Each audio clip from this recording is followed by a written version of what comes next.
She was 17 years old when she first lied about her age to a United States Marine Corps recruiter. Her name was Clara, though the name on the birth certificate she'd borrowed from a friend's older sister belonged to someone else. In the sweltering heat of a Louisville summer, she stood outside the recruitment office, clutching the document with sweaty palms. She had watched her older brother ship out 2 years prior, and the letters he sent home were filled with a sense of purpose she desperately craved. Her own life, filled with high school gossip and part-time work at the local diner, felt insignificant against the backdrop of a world at war. When she finally walked through the door, the staff sergeant behind the desk barely glanced at her. He saw a skinny kid with dirt on her chin and fire in her eyes. He scoffed, and leaning back in his chair until it creaked in protest. "Look here," he said, his voice thick with condescension. "We don't have time for make-believe. She's only a child. Go home, finish your homework, and come back when you've got some meat on your bones." The rejection stung, but it didn't deter her. It lit a fuse. Clara didn't go home. Instead, she went to the library. She studied maps of Paris Island, memorized the general orders of a sentry, and practiced lowering her voice to a gruff monotone. She bought a larger pair of boots and stuffed the toes with cotton. She practiced walking with a heavier step, a swagger she had observed in the returning veterans who loitered outside the VFW hall. A month later, she stood before the same recruiter, but this time she was a different person. And her hair was pulled back so tight it stretched the skin around her temples. She stood ramrod straight, her shoulders squared. She presented the falsified birth certificate with a steady hand, her gaze never wavering from his. He stared at her, a flicker of recognition in his eyes. He remembered the kid he'd dismissed. He looked at the document, then back at her face, searching for the lie. For a long, tense moment, the air in the small office was thick enough to choke on. Then, perhaps seeing the unwavering determination, or perhaps just tired of the game, he sighed, stamped the paper, and muttered, "Welcome to the United States Marine Corps, kid. Don't make me regret this." Basic training at Paris Island was a furnace designed to melt down civilians and recast them as Marines. For Clara, it was a revelation. The physical pain was a constant companion. The burn of muscles pushed to exhaustion, the blisters that bled through her socks, the barked commands that left her throat raw. The other women in her platoon were older, stronger, faster. She was perpetually playing catch-up, the last one to finish a run, the one who struggled to hoist her rifle for the manual of arms. But what she lacked in physical prowess, she made up for in sheer, stubborn will. The drill instructors, women with voices like broken glass, singled her out. They called her half-pint and the recruit's little sister. One particularly harsh instructor, a staff sergeant with a face like carved granite, pulled her aside after an especially disastrous obstacle course run. "You're a liability," she hissed, her face inches from Clara's. "You're going to get yourself killed." "What, you're going to get your sisters killed? Why are you even here?" Clara, her chest heaving, her eyes stinging with sweat that she refused to let become tears, met the instructor's gaze. "Because I want to earn something, Staff Sergeant," she whispered, her voice cracking. "Something that's just mine." The instructor stared at her for a long moment, something unreadable in her hard eyes. She didn't say another word. But from that day on, the pressure on Clara didn't let up. But the mockery did. The punishment was still there. The screaming was still there. But it was now delivered with a cold, professional expectation. They were pushing her, not to break her, but to see if she could be forged. And slowly, painfully, she began to keep up. She learned to find the rhythm in the runs, to use her smaller frame to her advantage in the tight quarters of the confidence course. By the time the grueling crucible was over, a 54-hour test of endurance, she was no longer the girl who had lied to get in. She was a woman who had earned her place.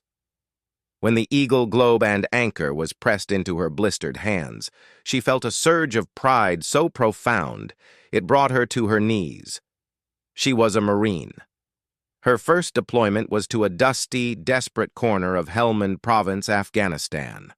The war had ground into a bloody stalemate of IEDs and ambushes. As a rifleman, Clara was thrust into the very heart of it. The world she entered was one of brutal extremes. The bone-chilling cold of a night patrol and the blistering, eye-searing heat of the midday sun. Not the eerie silence of a deserted village and the deafening roar of a firefight.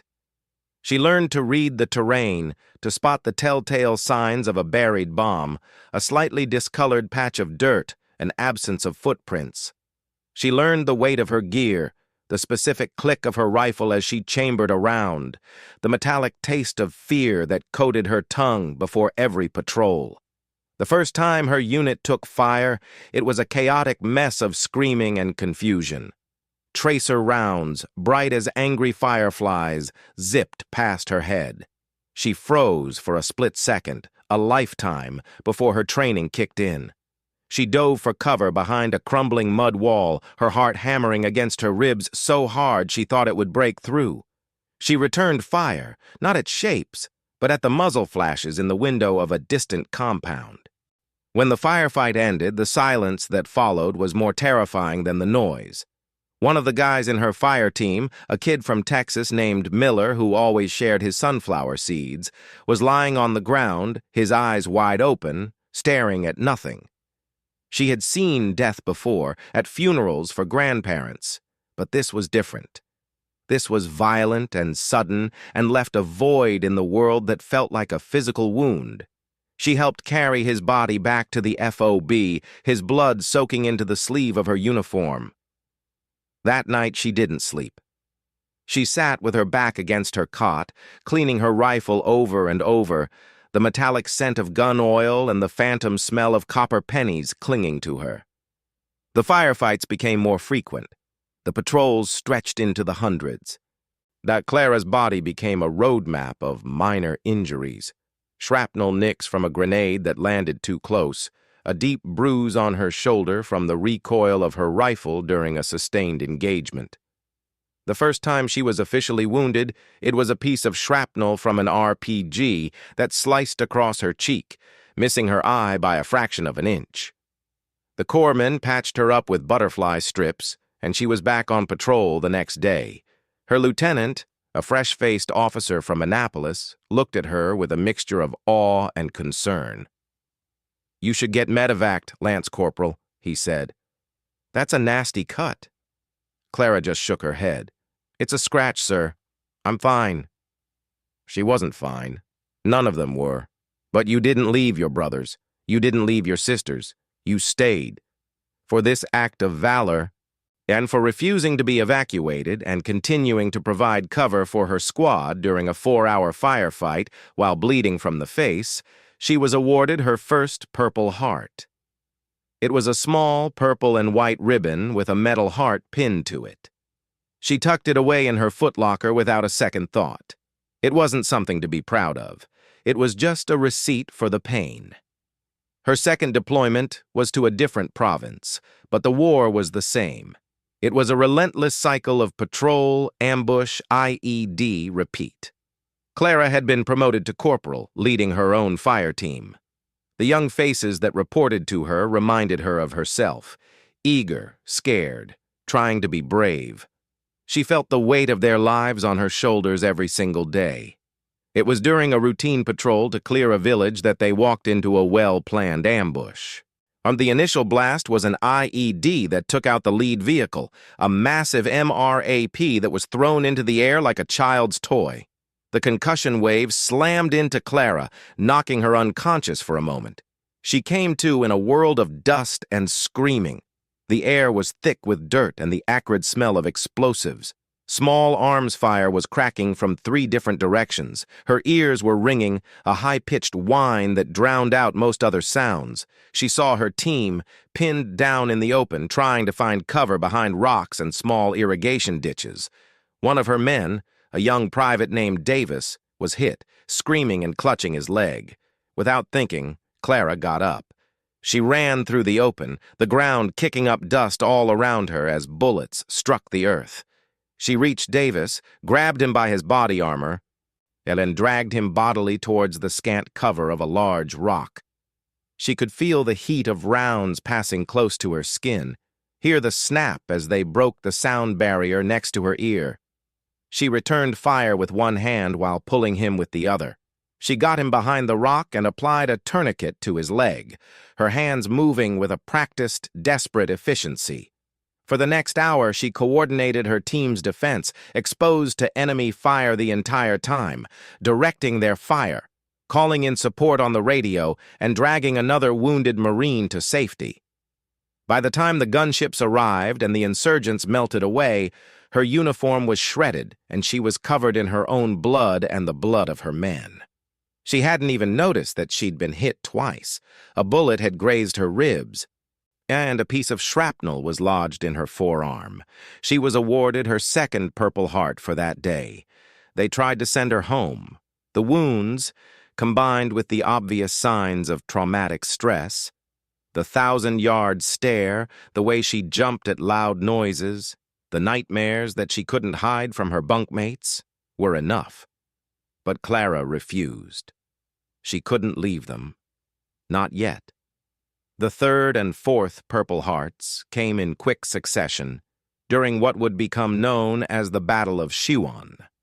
It was a furious, week-long fight to clear a small village of a large, well-entrenched enemy force. It was house-to-house, room-to-room fighting of the most vicious kind. Clara's squad was clearing a compound when a grenade came bouncing through a doorway. Time seemed to slow down. She saw it land, a dark green pineapple of death. Right in the middle of her team, she didn't think. She just moved. She shouted a warning and launched herself at the grenade, not to cover it with her body, a suicidal act, but to kick it. Her foot connected, sending it skittering back towards the doorway just as it detonated. The blast was still close, and the concussive force threw her across the room like a rag doll. Her world went white, then black. She woke up in the field hospital, her head wrapped in bandages, her ears useless, a deep, throbbing pain in her side where she'd been hit by multiple fragments. A doctor told her she had a severe concussion and shrapnel wounds to her torso and legs. The third Purple Heart was for the grenade, but she was barely healed, still technically on light duty, when the base came under a complex, coordinated attack. Mortars rained down, and then a squad of insurgents breached the perimeter wire. The base was in chaos. Clara, against every direct order, grabbed her rifle and a bag of magazines.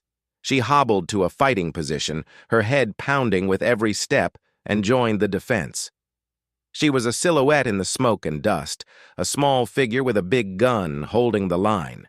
In the chaos, she took another round, this time through the fleshy part of her shoulder, a clean wound, but a wound nonetheless. The corpsman who patched her up just shook his head in disbelief. "You're either the bravest person I've ever met, or the stupidest," he said. Clara just winced as he poured antiseptic into the wound. That was her fourth Purple Heart. 4 pieces of purple ribbon, 4 receipts for 4 separate times she'd almost died. And the Marines in her unit started calling her the Ghost, not because they thought she was dead, but because she seemed to have a charmed life, slipping through hails of bullets that should have cut her down. The story of the young woman the recruiter had scoffed at had spread. It was told and retold in dusty FOBs and at the bar in Camp Lejeune. The officer who had initially dismissed her, now a gunnery sergeant stationed far from the fight, heard the legend. A female Marine, small in stature, a giant in combat with 4 Purple Hearts to her name. He couldn't believe it. It had to be a different person. The coincidence was too great. He made some inquiries, pulling strings through the administrative labyrinth of the Marine Corps. When the record finally landed on his desk, he stared at the name, the service number, or the grainy photograph attached to the file. It was her. The child he had scoffed at. the one he'd told to go home and finish her homework. A cold dread settled in his stomach. This wasn't a story of a recruit he'd been tough on. This was a story of a life he had almost prevented, a life that had, by all accounts, become the very definition of a warrior. He felt a profound shame, a deep and unsettling realization that his snap judgment, his arrogance, had nearly robbed the Corps of one of its finest. He requested a transfer to a combat zone. He felt he had to see it for himself.